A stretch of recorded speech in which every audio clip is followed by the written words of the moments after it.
தான் போதுமானவளா என்று கேட்பதை நிறுத்திய நாளே அவளுடைய வாழ்க்கை மாறத் தொடங்கியது. பிரியா திறமையான ஒரு இளம் பெண். ஆனால் அவள் எப்போதும் தன்னையே சந்தேகித்துக் கொண்டிருந்தாள். எந்த ஒரு வாய்ப்பு வந்தாலும் அவள் தன்னிடம், நான் இதற்கு போதுமானவளா என்று கேட்டுக்கொள்வாள். அந்த பயத்தின் காரணமாக அவள் சவால்களை தவிர்த்து பல வாய்ப்புகளிலிருந்து பின்வாங்கினாள். அவளிடம் சிறந்த யோசனைகள் இருந்த போதிலும் அவற்றை வெளிப்படுத்தாமல் அமைதியாக இருந்தாள். காலம் செல்லச் செல்ல தன்னை பற்றிய சந்தேகத்தில் இருந்ததால் பல வாய்ப்புகள் அவளை விட்டு நழுவிச் சென்றன. ஒரு நாள் அவள் ஒரு வயதான வழிகாட்டியை சந்தித்து தனது கவலைகளை எல்லாம் பகிர்ந்து கொண்டாள்.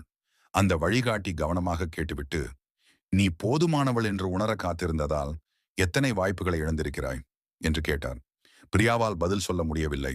அந்த கேள்வி தன்னம்பிக்கை இல்லாமை எவ்வளவு காலம் அவளை தடுத்து நிறுத்தியிருக்கிறது என்பதை உணர வைத்தது. அப்போது அந்த வழிகாட்டி புன்னகைத்து, தன்னம்பிக்கை தொடங்குவதற்கு முன் வராது, தொடங்கிய பிறகுதான் அது உருவாகும் என்று கூறினார்.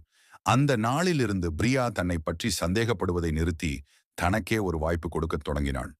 புதிய வாய்ப்புகளுக்கு விண்ணப்பித்தாள். தனது யோசனைகளை பகிர்ந்தாள்.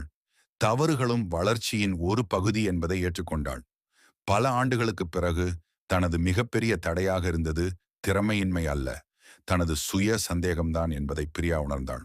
தன்னுடைய திறமையை நம்பத் தொடங்கிய தருணத்தில் அவளுடைய வாழ்க்கை மாறத் தொடங்கியது. தொடங்குவதற்கு நீங்கள் முழுமையானவராக இருக்க வேண்டியதில்லை. தொடங்குவதற்கான துணிச்சல் இருந்தால் போதும்.